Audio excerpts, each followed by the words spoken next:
Hello children. तो आज हम लोग शुरू करते हैं न्यू चैप्टर और उसका नाम है एटम। आज शुरू करते हैं हम लोग एटम। देखिए यहाँ इंट्रोडक्शन दिया हुआ है। आज हम लोग शुरू करते हैं एटम, ठीक है। और एटम में सबसे पहला आप जानते हो एटम में क्या क्या होता है। आगे में हम देखते हैं क्या क्या होता है। एटम के अंदर जो होगा आपका न्यूक्लियस होगा, उसके बाद ऑर्बिट होगा, ये सब सारा चीज़ होगा। क्लियर है। अब हम देखते हैं एटम में सबसे पहला जो थ्योरी है मेरा एटॉमिक स्ट्रक्चर का, सबसे पहला थ्योरी जो Thomson's model of an atom. ये Thomson's model of an atom क्या है, और इसको हम प्लम पुडिंग मॉडल भी कहते हैं। जैसे आप लोग तरबूज खाए होंगे, इसमें आप देखो यहाँ पे जो सर्कल सर्कल बना हुआ है ये मेरा इलेक्ट्रॉन है। इसके अंदर में ये इलेक्ट्रॉन है, नेगेटिव चार्ज है। ये सारा सब कैसा चार्ज है? नेगेटिव चार्ज है। ये सब जो मेरा नेगेटिव चार्ज है। और इसके अंदर जो अगर हम ये वाटरमेलन खाते हैं तो इसके अंदर में जो ये रेड कलर का होता है मेरा, जो खाते हैं हम लोग, वो प्रोटॉन होता है। मीन्स सीड को इन्होंने इलेक्ट्रॉन बोला, और जो हम लोग खाते हैं उसको पॉजिटिवली चार्ज मैटर है। ये पॉजिटिवली चार्ज मैटर है। तो यहाँ पे आप देखो the seed of the watermelon और the plum in the pudding. Clear है। तब है मेरा थिंक, ये मेरा थिंक लिखल है। ये जो है मेरा, हम यहाँ से देखते हैं दैट इज, यहाँ that is why Thomson's atomic model is also called plum pudding model. Why Thomson's model is also called plum pudding model?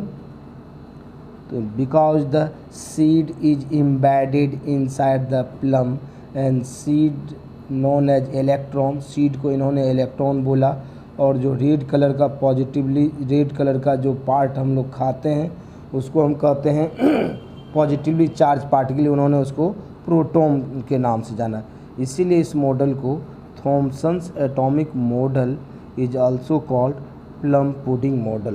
Clear है। चलते हैं नेक्स्ट क्या है। अब हम देखते हैं थॉमसन्स एटॉमिक मॉडल फेल्योर क्यों हो गया। तो यहाँ पे टॉपिक हमने दिया फेल्योर ऑफ थॉमसन्स मॉडल। तो Thomson's model it could not explain the origin of spectral line of the atom. ये स्पेक्ट्रल लाइन को नहीं बता पाए थे। हाइड्रोजन एटम में जो स्पेक्ट्रल लाइन होता है वो स्पेक्ट्रल लाइन के बारे में नहीं बताए थे। दूसरा है it failed to explain the large angle scattering of alpha particle in the Rutherford atomic model. इसके जस्ट आगे में हम देखते हैं रदरफोर्ड एटॉमिक मॉडल है। ये अगर लार्ज एंगल स्कैटरिंग पर अगर हम अल्फा पार्टिकल को इंसिडेंस करवाते थे तो उसको भी एक्सप्लेन नहीं कर पाए। So Thomson's atomic model is failure. Next देखते हैं हम यहाँ पे जो नेक्स्ट मेरा थ्योरी आया, जो सबसे उसके बाद जो आया उस थ्योरी था मेरा रदरफोर्ड एटॉमिक मॉडल। ये रदरफोर्ड एटॉमिक मॉडल का दूसरा नाम होता है, इसको हम ये भी कह सकते हैं स्कैटरिंग ऑफ अल्फा पार्टिकल, या इसको इस नाम से पूछा जाता है एग्ज़ाम में जीजर मार्सडेन अल्फा पार्टिकल एक्सपेरिमेंट, या जीजर मार्सडेन एक्सपेरिमेंट भी हम कहते हैं। और जीजर मार्सडेन एक्सपेरिमेंट में देखो आप यहाँ पे सोर्स ऑफ अल्फा पार्टिकल जो था बिस्मथ था।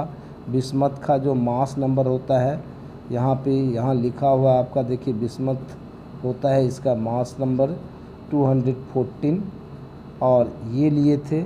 और थीन गोल्ड फॉइल्ड था, और थीन गोल्ड फॉइल्ड जिसका थिकनेस था मेरा कितना 2.1 × 10⁻⁻7 मीटर। तो इस एक्सपेरिमेंट में इन्होंने क्या किए थे, हम देखते हैं इस एक्सपेरिमेंट में क्या किए थे।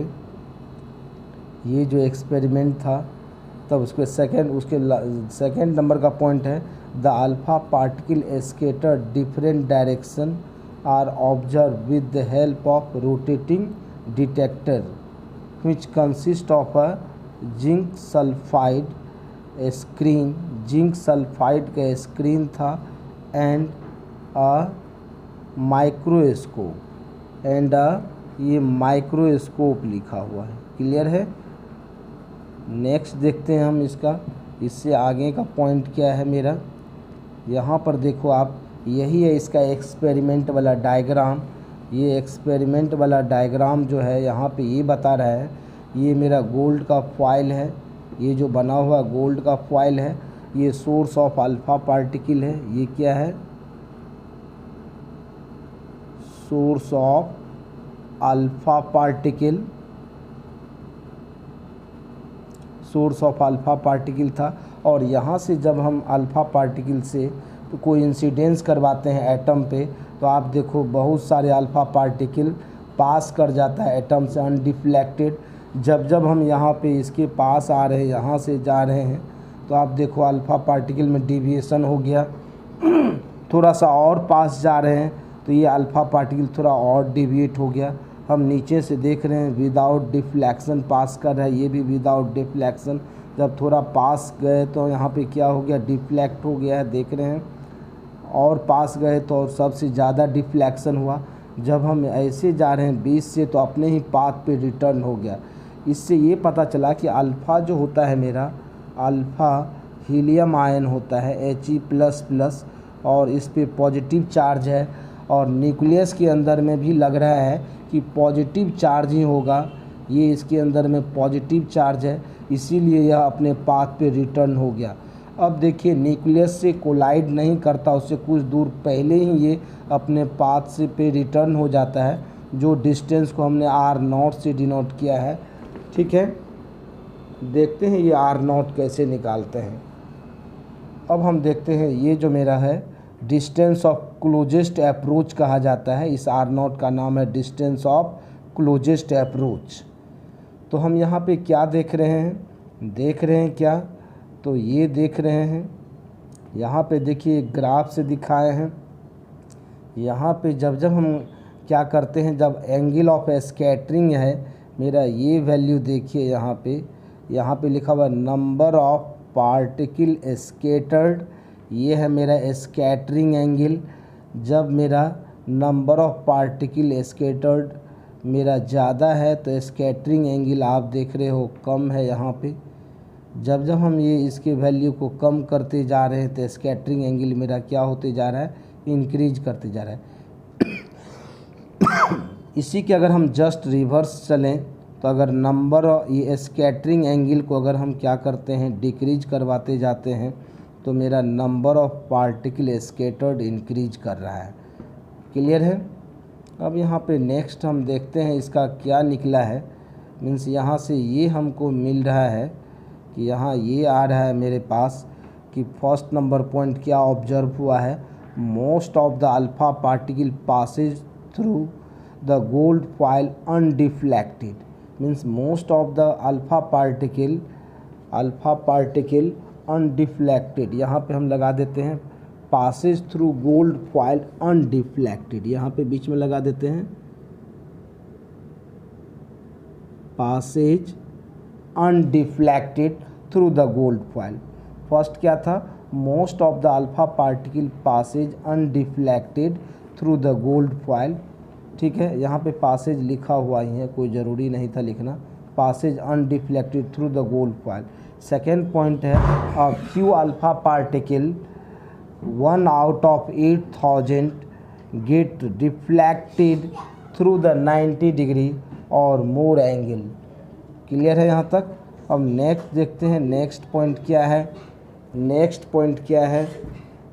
पॉइंट ये है, थर्ड पॉइंट है मेरा।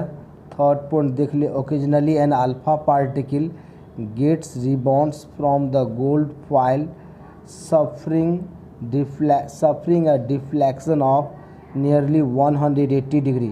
हम देखते जहाँ पे ये मेरा एटम था, अगर ये इस तरह से जा रहा था अल्फ़ा पार्टिकल, तो ये अपने पाथ पर ही रिटर्न हो गया था। मीन्स थीटा कितना डिग्री से रिटर्न हो गया था, 180 डिग्री से।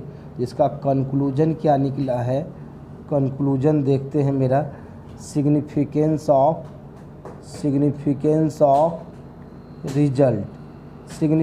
ऑफ रिजल्ट में ये आया है, most of the alpha particle passes through gold foil is undeflected. So most of the space within the atom must be empty. Empty means maximum part atom का जो होता है हॉलो होता है, इसीलिए अल्फ़ा पार्टिकल पास कर गया मेरा गोल्ड फॉयल से अनडिफ्लेक्टेड। क्लियर है यहाँ पर। नेक्स्ट देखते हैं दूसरा पॉइंट क्या है मेरा। इसका दूसरा पॉइंट जो है to explain large angle scattering, to explain large angle scattering of alpha particle Rutherford suggested that all the positive charge and the mass of the atom is concentrated in a very small region is called nucleus of the atom. Means total mass is concentrated at the small center of the atom whose name is nucleus. Means जहाँ पे total mass concentrated था उसको हम क्या कहेंगे, nucleus कहेंगे। Third point है मेरा the nucleus is surrounded by a cloud of electrons whose total negative charge is equal to the total positive charge of the nucleus so that the atom is as whole is electrically neutral. Atom जो होता है देखिए यहाँ पर whole electrically neutral लिखा होता है। Means जितना नंबर ऑफ इलेक्ट्रॉन्स होगा उतना ही नंबर क्या होगा, प्रोटॉन्स का होगा। उसके बाद मेरा जो आपने देख लिया यहाँ तक, अब मेरा अगला पॉइंट जो है मेरा, इसमें जो आगे वाला पॉइंट है जो हमको समझना है, डिस्टेंस ऑफ क्लोजेस्ट अप्रोच या एस्टिमेशन ऑफ न्यूक्लियर साइज। आप देखो यहाँ पे ये जो मेरा अल्फ़ा पार्टिकल इंसिडेंट करवा रहे हैं और जिस पॉइंट पर से अल्फ़ा पार्टिकल रिटर्न हो जाता है उस पॉइंट से लेकर के यहाँ से लेकर के और न्यूक्लियस का जो सेंट्रल पोजीशन है वो डिस्टेंस क्या कहलाता है, डिस्टेंस ऑफ क्लोजेस्ट अप्रोच कहलाता है। और डिस्टेंस ऑफ क्लोजेस्ट अप्रोच को हमने डिनोट किया किस चीज़ से, आर नॉट से। ये आर नॉट क्या होगा, जिस पॉइंट पे अल्फ़ा पार्टिकल का काइनेटिक एनर्जी, अल्फ़ा पार्टिकल का काइनेटिक एनर्जी इक्वल हो जाएगा electric potential energy of alpha particle, और वही पॉइंट से लेकर के न्यूक्लियस के सेंटर के बीच का डिस्टेंस जो कहलाएगा उसको हम कहते हैं डिस्टेंस ऑफ क्लोजेस्ट अप्रोच। यहाँ पर देखिए लिखा हुआ है the distance of alpha particle from the nucleus where the kinetic energy is equal to electric potential energy. तो हम क्या करते हैं, इक्वेशन में इक्वेशन ले लेते हैं हम। अभी हमने लिखा देखा यहाँ पे चार्ज ऑन अल्फ़ा जो होता है याद रखेंगे 2 टाइम्स चार्ज ऑफ प्रोटॉन्स होता है। प्रोटॉन्स के चार्ज को हमने ई से डिनोट किया। चार्ज ऑन न्यूक्लियस Q2 को लेट कर लिया जो ZE से डिनोट करते हैं। काइनेटिक एनर्जी ऑफ अल्फ़ा होगा ½ mv²। पोटेंशियल एनर्जी हो जाएगा मेरा अल्फ़ा का KQ1 Q2/r²। तो KQ1 Q alpha Q2 bye ये R0 लिखा हुआ है, ठीक है। ये हो जाएगा मेरा KZE × 2E, ये 2 लिखा हुआ है बाय R0। तो अकॉर्डिंग टू स्टेटमेंट क्या कहता है, काइनेटिक एनर्जी इक्वल होना चाहिए किसका, इलेक्ट्रिक पोटेंशियल एनर्जी का। तो हम काइनेटिक एनर्जी को इक्वल कर देते हैं इलेक्ट्रिक पोटेंशियल एनर्जी का। जब हमने काइनेटिक एनर्जी को इक्वल किया इलेक्ट्रिक पोटेंशियल एनर्जी का तो ये ½ mv² इक्वल हो जाएगा K × 2ZE² और यहाँ से R0 का वैल्यू कैलकुलेट करते हैं तो मेरा आता है 4kZe²/mv²। जहाँ K का जो वैल्यू होगा जो इलेक्ट्रोस्टैटिक्स में भी पढ़े हैं 9 × 10⁹ न्यूटन मीटर स्क्वायर पर कूलम्ब स्क्वायर, और Z हमने ले लिया 79। Z एक एग्जाम्पल ले लिया हमने 79, और काइनेटिक एनर्जी का जो वैल्यू होता है 5.5 × 1.6 × 10⁻³ 13 जूल। ऐसा एलिमेंट जिसका एटॉमिक नंबर 79 होगा उसका काइनेटिक एनर्जी कितना होता है, इतना होता है। अगर इसका वैल्यू हम डायरेक्ट पुट करते हैं, यहाँ पे सारा वैल्यू पुट करते हैं तो R0 का जो वैल्यू होता है 1 फॉर्मी होता है 10⁻15 मीटर। क्लियर है यहाँ तक। मीन्स ये मेरा R0 का वैल्यू था। इसको हम क्या कहते थे, distance of closest approach. Second है मेरा यहाँ पे जो पॉइंट है इम्पैक्ट पैरामीटर, इम्पैक्ट पैरामीटर क्या होता है हम देखते हैं। अब देखिए ये न्यूक्लियस, ये एटम था, यहाँ पे मेरा न्यूक्लियस है। ये न्यूक्लियस कि अगर हम यहाँ पे जाते हैं तो इसी पाथ पे रिटर्न हो जाता है अल्फ़ा पार्टिकल, और यहाँ से एक बी डिस्टेंस पे हमने अल्फ़ा पार्टिकल को इंसिडेंस कराया, तो हमने लेट कर लिया कि ये थीटा एंगल से डिफ्लेक्ट हो गया अपने पास से। तो सेंट्रल लाइन से जो ये लाइन का बीच का डिस्टेंस होता है, यही डिस्टेंस क्या कहलाता है, डिस्टेंस ऑफ क्लोजेस्ट अप्रोच। तो यहाँ पे देखिए डिफाइन क्या हुआ है, the perpendicular distance of the velocity vector of the alpha particle from the centre of the nucleus, way centre of the nucleus, ठीक है, when it is far away from the atom, when it is far away from the atom. और ये distance of closest approach का जो value होगा मेरा, ये distance of closest approach आएगा b = 1/4 पाई एप्सिलॉन नॉट। इसको हम लिख सकते हैं, ये इंटू यहाँ पे है, ये into ZE² cot θ/2/k। Clear है। और थीटा मेरा क्या था, वही स्कैटरिंग एंगल था, यहाँ से जो इंसिडेंस हुआ ऐसे, ये दिस एंगल इज़ थीटा। अब थीटा का वैल्यू गिवन देगा तो हम कैलकुलेट कर सकते हैं। और ये के जो है यहाँ पे, this K equal to kinetic energy of alpha, ये के जो है मेरा काइनेटिक एनर्जी ऑफ अल्फ़ा है। तो यहाँ से हम b = लिख सकते हैं 1/4 pi epsilon not ZE² into cot θ/2/12 mv²। Clear है यहाँ तक। अब हम देखते हैं नेक्स्ट क्या है, इससे क्या कंक्लूजन आ रहा है हम देख रहे हैं।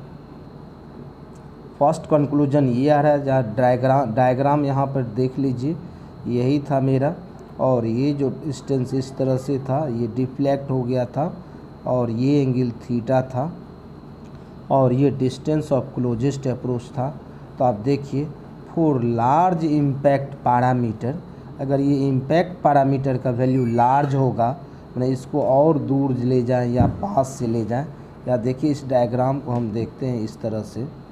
अब देखिए यहाँ पे लार्ज इम्पैक्ट पैरामीटर पे क्या होगा, ये मेरा एटम है, यहाँ पे न्यूक्लियस था, यहाँ से देखिए ये अल्फ़ा पार्टिकल अपने पाथ पे रिटर्न हुआ था। जब हम यहाँ से स्मॉल ये से, तो बहुत ज़्यादा डिफ्लेक्शन हो रहा था, ये इम्पैक्ट पैरामीटर मेरा छोटा था। जब इम्पैक्ट पैरामीटर को हम बढ़ाए तो थोड़ा सा कम डिफ्लेक्शन हुआ, ये इम्पैक्ट पैरामीटर थोड़ा सा और ऊपर ले गए तो थोड़ा और कम डिफ्लेक्ट हुआ, ये इम्पैक्ट पैरामीटर का वैल्यू इंक्रीज कर रहा है। हम ये बताना चाह रहे हैं, जब b का वैल्यू इंक्रीज करेगा तो थीटा का वैल्यू डिक्रीज करेगा, जब b का वैल्यू डिक्रीज करेगा तो थीटा का वैल्यू इंक्रीज करेगा। वही लिखा हुआ है, for large impact parameter the repulsive force experience by alpha particle is weak and the alpha particle passes almost undeflected. Means जब ये b के वैल्यू को हम बढ़ाते चले जाएंगे, ऊपर चलते जाएंगे, तो ये अल्फ़ा पार्टिकल जो है मेरा अनडिफ्लेक्टेड पास करेगा। ये फर्स्ट पॉइंट था। इसका सेकेंड पॉइंट देखिए क्या है, for a small impact parameter the repulsive force of alpha is large, so alpha particle is scattered through the large angle. आप देखो यहाँ पे ये पास में था, ये मेरा इम्पैक्ट पैरामीटर को कम कर दिए थे, ये सबसे ज़्यादा डिफ्लेक्ट हुआ था। अगर इम्पैक्ट पैरामीटर को बढ़ा दिए थे तो थोड़ा कम डिफ्लेक्शन, तो यहाँ पे उसी का जस्ट रिवर्स है, इम्पैक्ट पैरामीटर को कम करेंगे तो डिफ्लेक्शन एंगल इंक्रीज करेगा। ठीक है, चलते हैं नेक्स्ट पॉइंट क्या है मेरा, इसका थर्ड नंबर का पॉइंट है, for a head on collision when the alpha particle is just aim to the centre of the nucleus then the impact parameter b = 0, so theta = 180 degree. आप देखो ये atom है, ये न्यूक्लियस है, इस point पे जब जाता है अल्फ़ा पार्टिकल तो अपने ही पाथ पे रिटर्न हो जाता है। यहाँ पे b का वैल्यू 0 हो रहा है, और ये जो मेरा एंगल है, एंगल ऑफ डिफ्लेक्शन मेरा है 180 डिग्री। जब b का वैल्यू 0 होगा तो इम्पैक्ट मीन्स इम्पैक्ट पैरामीटर 0 हो गया, तो एंगल ऑफ डिफ्लेक्शन जो हो जाएगा 0 डिग्री हो जाएगा। नेक्स्ट देखते हैं यहाँ पे, ये जो मेरा है लिमिटेशन है रदरफोर्ड एटॉमिक मॉडल का। रदरफोर्ड एटॉमिक मॉडल का लिमिटेशन क्या है? फर्स्ट लिमिटेशन है this model could not explain the stationery orbit of an atom, means ये स्टेशनरी ऑर्बिट को नहीं बता पाए थे। And the spiral path of the, ये मेरा है spiral path of the accelerated electron, ये बोले थे। यहाँ पे जो मेरा, यहाँ पे देखिए डायग्राम को हम फिर से समझा रहे हैं। ये जो सेकेंड पॉइंट था, इसका जो ड्रॉबैक था, ये ड्रॉबैक था जो ये मेरा न्यूक्लियस था, और इलेक्ट्रॉन जो है ये रिवॉल्व करेगा ऑर्बिट में और धीरे धीरे एनर्जी को ये रेडिएट करते जाएगा और ये न्यूक्लियस के अंदर चला जाएगा। तो ये मेरा ऐसा होना नहीं चाहिए। ये दोनों ड्रॉबैक है रदरफोर्ड एटॉमिक मॉडल का। क्लियर है यहाँ तक? तो फिर हम मिलते हैं, आज के लिए इतना ही रहने देते हैं, फिर मिलेंगे नेक्स्ट लेक्चर में। और नेक्स्ट लेक्चर में इस पे बेस्ड न्यूमेरिकल्स चलेगा, और उसके बाद जो इम्पोर्टेंट आया है इसके बाद bourse theory of hydrogen atom. ये था मेरा रदरफोर्ड का। और रदरफोर्ड का एटॉमिक मॉडल जो है Geiger Marsden alpha particle scattering experiment के नाम से पूछा जाता है, और ये वेरी वेरी इम्पोर्टेंट होता है। ये जो अभी हम लोग देख रहे थे जीजर मार्सडेन का, देखिए जीजर मार्सडेन का दिखा रहे हैं। जीजर मार्सडेन का ये पूछता है एग्ज़ाम में आपको, ये डायग्राम आएगा आपको एग्ज़ाम में। नेक्स्ट आपको ये ग्राफ खींचना है, ये ग्राफ रहेगा, और उसके बाद आप देख लो इसका जो ये पॉइंट आउट किए थे, ये पॉइंट आउट को याद रखना है जो इम्पोर्टेंट है। इसके बाद ये पॉइंट को याद रखना है। उसके बाद क्या है इम्पोर्टेंट, इसका सिग्निफिकेंट जो 3 था, पहला सिग्निफिकेंट, उसके बाद दूसरा सिग्निफिकेंट, उसके बाद तीसरा सिग्निफिकेंट, तीनों सिग्निफिकेंट को याद रखेंगे। तो आज के लिए इतना ही, फिर मिलते हैं नेक्स्ट लेक्चर में न्यूमेरिकल्स के साथ। तो बाय।